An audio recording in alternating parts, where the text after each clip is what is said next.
जाएगा, हमारा मंगल हो जाएगा। मयंक त्रिपाठी जी कानपुर से। श्री राधा हरवंश। राधे राधे महाराज जी, आपके चरणों में कोटि कोटि प्रणाम। गुरुदेव, जीवन में सफलता का क्या मतलब है? क्योंकि व्यक्ति को बचपन से ही एक के बाद दूसरा लक्ष्य समाज और परिवार देता रहता है तथा उन लक्ष्यों को प्राप्त करने देखो, के बाद हमारे शास्त्रों में 4 बातें वर्णन की गई हैं पुरुषार्थ रूप में। धर्म, अर्थ, काम, मोक्ष, 4 बातें रखी। पहला क्या है? धर्म। व्यक्ति का कर्तव्य है धर्म के द्वारा जो प्रगट कामनाएं हैं उनकी पूर्ति करे। धर्म जब हमारे हृदय में आ जाता है तो कामनाएं पाप वाली नहीं होती हैं, या कभी पाप वासना स्फुरित होती है तो धर्म को सामने रखने के कारण हम उन कामनाओं में फंसते नहीं हैं। धर्म के द्वारा जब कामनाओं की पूर्ति की इच्छा होगी तो अर्थ धर्म पूर्वक आप कमाएंगे।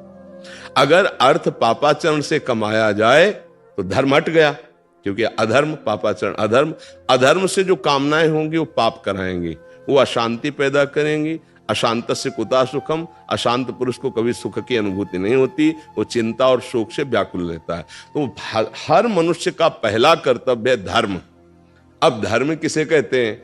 जिसे शास्त्र कहता है करो उसे धर्म कहते हैं, जिसे शास्त्र कहता है ये ना करो उसे अधर्म कहते हैं। समस्त शास्त्रों का स्वाध्याय आपको कर पाना बड़ा कठिन है, तो शास्त्रों के मर्मज्ञ, शब्द ब्रह्म के विद्वान और परब्रह्म के अनुभूत संत होते हैं। आप उनके सत्संग को सुन लो, हर शास्त्र का सार उसमें आपको शोध करके, वो जैसे दूध में घी है पर प्रक्रिया के द्वारा निकाल करके सीधे घी दिया जाए, तो संत जन समस्त शास्त्रों का मंथन करके तुम्हारे मंगल के लिए सार बात बताते हैं। तो जैसे गृहस्थ धर्म में तुम किसी के पति हो, किसी के पुत्र हो, किसी के भाई हो, किसी के पिता हो, तो अब आपका परम कर्तव्य भगवत भजन करते हुए इन छोटे छोटे धर्मों का पालन करना। आपको अपने धर्म का पालन करना, ये नहीं देखना कि पत्नी का क्या कर्तव्य है, पुत्र का क्या कर्तव्य है, मेरे पिता का क्या कर्तव्य है, नहीं, मेरा क्या कर्तव्य। धर्म दूसरों को कर्तव्य सिखाने के लिए नहीं है, अपने कर्तव्य का पालन करने के लिए है। हाँ, दूसरा यदि हमारा अनुशासन माने तो हम निवेदन कर सकते हैं कि तुम्हारे लिए धर्म का ये स्वरूप है, इसका पालन करो। तो अपने धर्म का पालन करते हुए परम धर्म की पूर्ति करें। ये लोक धर्म है जो अभी बताया, ये लोक धर्म है। और जब परम धर्म का पालन नहीं करोगे तो लोक धर्म करने से कुछ आखिरी में प्राप्त होने वाला नहीं। श्रुत बनितादि जान स्वार्थ रत ना करुने सबीते, अंतः तोय तजेंगे पामर तू न तजय वहीते, मन पछितई है अवसर बीते। अब इनके साथ व्यवहार कैसे करें? भगवत भाव से। मेरे पुत्र रूप में, मेरे पत्नी के हृदय में, मेरे माता पिता के हृदय में, समाज के हृदय में भगवान विराजमान है, और मेरा जो कर्तव्य आएगा उसके अनुसार मैं उनकी सेवा करूंगा और इस सेवा को भगवान को समर्पित करूंगा और नाम जप करूंगा।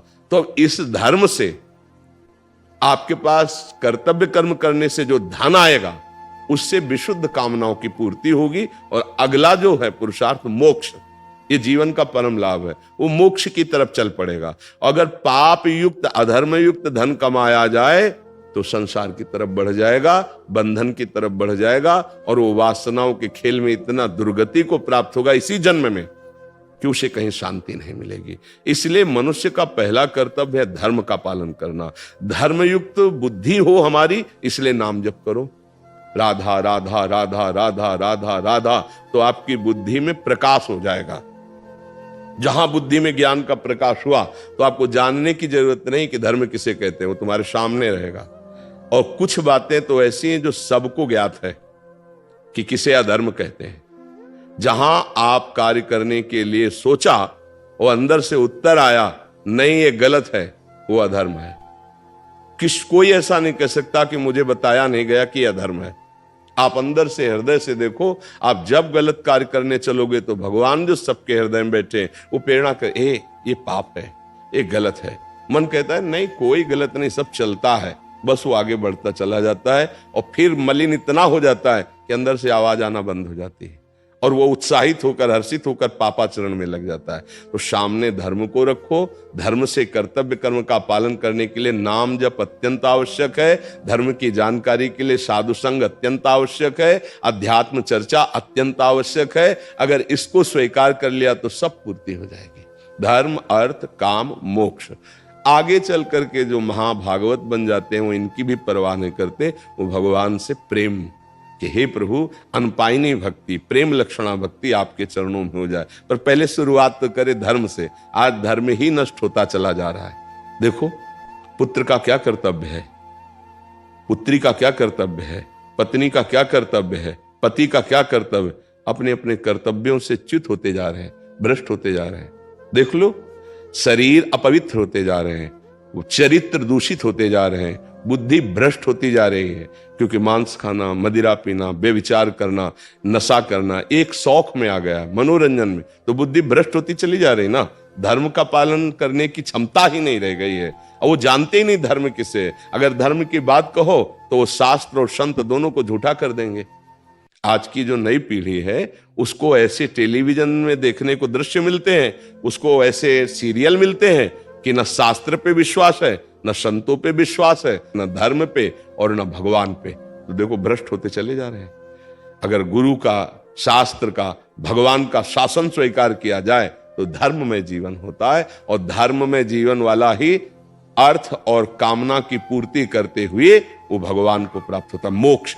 ये चार पुरुषार्थ है, पर पहला है धर्म, आज पहला है अर्थ। विचार करके देख लेना, आज दो पर ही दृष्टि रह गई, धन और कामना की पूर्ति। इसीलिए न धर्म है और न मोक्ष प्राप्ति की चाह है। तो जब मोक्ष प्राप्ति की चाह ही नहीं, धर्म ही नहीं, तो शांति कहां होगी? अशांत है जीव। किसी को भी आप देख लो, चित्त वृत्ति एक अशांत है, एक अभाव खटक रहा है। आप सब अपने देखो हृदय में एक अभाव है, एक कमी है। चाहे सब कुछ आप एकत्रित कर लो, लेकिन उस अभाव की पूर्ति केवल श्री भगवान से होगी, धर्म से होगी। अगर ये जीवन में नहीं है तो अशांत है। कोई भी हो, कहीं भी हो, किसी पदवी पे हो, कहीं भी हो, वो चित्त को आह्लाद नहीं मिलेगा। वो आह्लाद भगवान से प्राप्त होता है। जो भगवान के आश्रित हैं, नाम जप करते हैं, धर्म से चलते हैं, उनको परमात्मानंद प्राप्त होता है। हम भगवान के अंश हैं, हमें विषयानंद तृप्त नहीं कर सकता। जब तक भगवदानंद नहीं मिलेगा तब तक हमारा विश्राम स्थल नहीं। देख लो आप, तो मान लो इस अवस्था में तो सारे भोग भोगे, कौन सा विश्राम स्थल आपका हुआ? अब भी वही अभाव, अब भी वही तृष्णा, अब भी वही भोगने की चाह। तो ये विश्राम स्थल भगवान के चरणारविंद है। जब तक वो नहीं जागृत होंगे तब तक विश्राम। वो स्वामी तुलसीदास जी कह रहे हैं, तब लगी कुशल न जीव कहूं, सपने हूं मन विश्राम, जब लगी भजत न राम कहूं, शोक धाम तज काम। विश्राम नहीं मिल सकता मन को। ये बड़े बड़े महापुरुषों का अनुभव है। इसलिए नाम जप करे, सत्संग सुने और अपने धर्म को समझकर अपने कर्तव्य का पालन करे, तो इस भव समुद्र से मुक्त हो जाएगा वो। मनोज अग्रवाल जी, जय जय श्री वृंदावन धाम से।